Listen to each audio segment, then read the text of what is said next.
Voltei. Creio que deva ser o horário, porque não é possível parar tantas vezes assim. Eu vou tentar dizer agora pela quarta vez. Então, diante de uma repressão muito forte, o nosso psiquismo lida de algumas formas. Uma delas é você aceitar aquela repressão. Porém, como nós temos os nossos instintos, essa repressão nunca a aceitação da repressão nunca se dá de forma saudável. Então você tem a necessidade de canalizar essa energia represada de algumas formas. Então é por isso que em contextos assim aparece muito fanatismo religioso, então você se dirige muito para a religião, para a comida, se alimenta muito, porque você fica ansioso, fuma, bebe, né? Outra forma é você se rebelar completamente, que é o caso acontecido nessa geração mimeógrafo, nessa geração de poetas marginais. E uma terceira é você partir para a violência, né? Que é um caso mais radical e prejudicial de lidar com contextos conflituosos. Então, essa questão 8 diz o seguinte: a obra, seja marginal, seja herói, aquela na qual nós temos um herói deitado imitando Jesus Cristo, é marcante no movimento. Em qual movimento aquela obra, seja marginal, seja herói, é marcante? No movimento intitulado Marginalia, que contestava o regime militar e que durou do final de 1968 até meados dos anos 70, vejam que a própria opção já dá a resposta. Se a obra significa seja marginal, a opção que tem a palavra marginal vai ser a opção correta. Então, é a letra A, é o movimento Marginalia, também reconhecido como poema, como geração marginal. A 9. Que experiência o trecho de um poema de Roberto Piva representa por meio das imagens apresentadas? Então, aqui nós temos um poema, não parece poema, mas é, porque eles escreviam de forma muito largada, sem muita preocupação, claro, porque não era o interesse deles. Então, vamos ver o que o poema diz. Na esquina da rua São Luís, uma procissão de 1000 pessoas acende velas no meu crânio. Há místicos falando bobagens aos corações das viúvas. Fogo azul de gin e tapete colorido à noite, amantes chupando-se como raízes. Na rua São Luís, o meu coração mastiga um trecho da minha vida. Há uma floresta de cobras verdes nos olhos do meu amigo. A lua não se apoia em nada, e eu não me apoio em nada.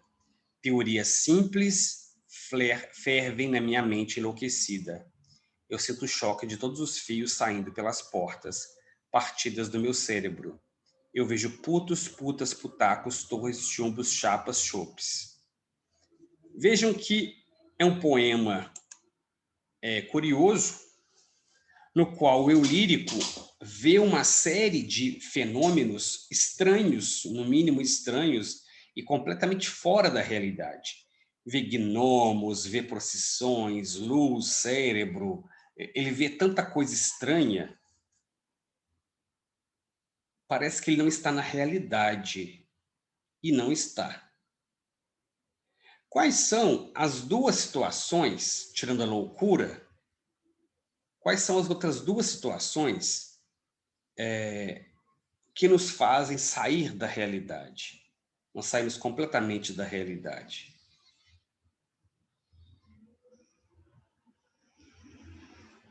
Há duas situações em que nós saímos completamente da realidade, perdemos completamente qualquer forma de inibição.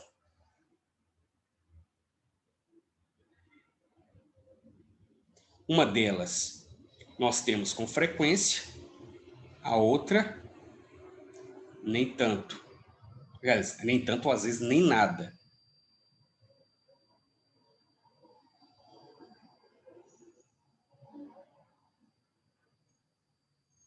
Não faz a menor ideia de duas situações em que nós estamos completamente sem pudor, sem autocrítica, sem preocupação com nada, com regras. Nós saímos completamente da normalidade, do que é certo, do que é errado, do que é normal, do que não é. Além da loucura, há outras duas situações em que isso acontece.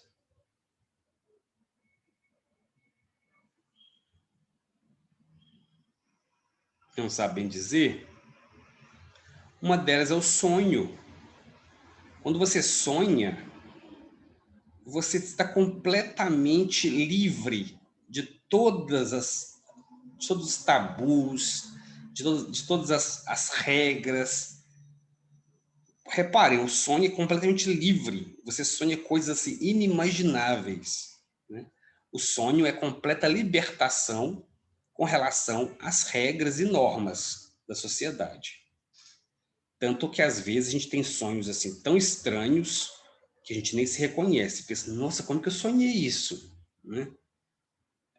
Porque o sonho é a liberdade total das vontades secretas, dos medos, dos pavores. Tudo fica à solta nos sonhos. E a outra situação na qual nós fugimos completamente do controle é no caso das pessoas que utilizam drogas, que utilizam substâncias ilícitas. Ou lícitas, no caso da bebida alcoólica, também dependendo da quantidade, né, que uma pessoa beba. Então, qual é a experiência que esse eu lírico está tendo aqui? Evidentemente que é a experiência de alguém que usou droga. Porque vê procissões, anjos, fadas, gnomos, né, cobras. Você vê tudo de mais estranho, que é típico de relatos de pessoas que já tiveram experiências com substâncias ilícitas e relatam na TV esse tipo de experiência ligada exatamente à completa ausência de qualquer tipo de norma, de padrão, de comportamento. Talvez esse seja um dos motivos pelos quais, infelizmente, muitas pessoas, sobretudo jovens, caem na dependência com relação a substâncias ilícitas. Muitas pessoas que utilizam essas substâncias relatam que é para fugir da realidade. Ou seja, fugir de uma sociedade, de normas, regras comportamentais, restrições, etc. Então, a experiência relatada nesse trecho é a experiência de um eu lírico que está, no mínimo, né, embebido de alguma substância ilícita e, por isso, vê coisa onde não tem e, por isso, faz esse tipo de relato.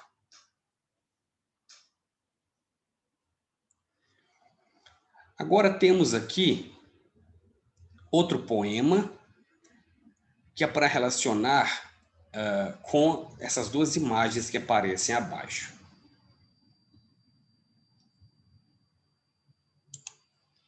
Um poema é do Francisco Alvim, diz o seguinte: minha namorada, cocainômana, me procura nas madrugadas para dizer que me ama. Fico olhando as olheiras dela, tão escuras quanto a noite lá fora, onde escondo minha paixão. Quando nos amamos, peço que me bata, não me maltrate fundo, pois amo demais meu amor e as manhãs empalidecem rápido. Então, veja como aqui também se refere a uma relação amorosa completamente fora dos padrões, em que alguém pede que a namorada bata, né? E que adora apanhar. Isso é algo, naquele contexto, inadmissível, mas que está ligado também a uma ideia de relacionamento livre, de amor livre. O outro trecho diz: nos encontramos no elevador, depois nos beijamos, descobrimos então que não nos conhecíamos, que éramos do mesmo sexo, que não podíamos nos beijar na boca, não dormi nada essa noite, e dia tem o almoço curto, demais o verão com seu sovaco peludo, cheirando a ovo, um mistério. Então, novamente, um poema totalmente bagunçado e que trata também de uma relação íntima ocorrida com uma pessoa estranha, ou seja, a pessoa estava totalmente embriagada por droga e por outra substância e acabou indo para a intimidade com uma pessoa estranha. Como esses dois textos se relacionam com essas imagens abaixo? Temos aqui duas imagens muito famosas. Essa primeira imagem é aquela imagem divulgada pelos hippies. E qual era o lema dos hippies? Make love, not war. Faça amor, não guerra. Então, durante o momento em que as pessoas partiam para guerras, no caso aqui, guerra do Vietnã, eles criaram esses bordões para dizer: é melhor você fazer amor do que fazer guerra. A guerra é falta de amor, é falta de prazer na vida. E temos também outra imagem importante, que é a pichação em Paris dessa expressão é proibido proibir. Então, diante de tantas proibições que aconteciam, aqui a proibição é para a própria proibição. Tem que deixar todo mundo livre para fazer o que quiser. Esse era o ideal de vida da nossa corrente literária, o movimento marginal. Então, o movimento marginal, ele recupera algumas características do próprio modernismo, que é essa brincadeira com a linguagem, que é essa preocupação com a sociedade brasileira, os poemas com a linguagem muito coloquial, poemas muito curtos. Tudo isso são características desse movimento literário que é o tropicalismo, ou marginália, ou geração mimeógrafo, ou geração marginal, o que quer que seja, tudo é a mesma coisa, o que muda é o nome. Então, nós vimos aqui alguns exercícios sobre essa poesia marginal, que ocupa toda a década de 70 no Brasil, que vai marcar mudanças impressionantes na música e também na literatura, com poesia muito curtinha e de grande impacto, de modo que você se lembra facilmente dessas ideias. Bem, pessoal, finalizamos essa revisão para hoje. Amanhã nós daremos continuidade. Vale lembrar que na semana que vem nós teremos a Semana Se Liga. Então eu vou elaborar alguma atividade que seja criativa, interessante, para fazermos juntos. Então procure não faltar na semana que vem, eu creio que na terça ou na sexta, para que nós façamos essa atividade. Bem, o tempo aqui já está se esgotando. Agradeço a atenção de vocês. As notas estão lá no portal, podem ir lá consultar. Então, ótima tarde para vocês e até amanhã. Então, tchau. Falou, professor. Falou, Falou, professor, até amanhã. até amanhã.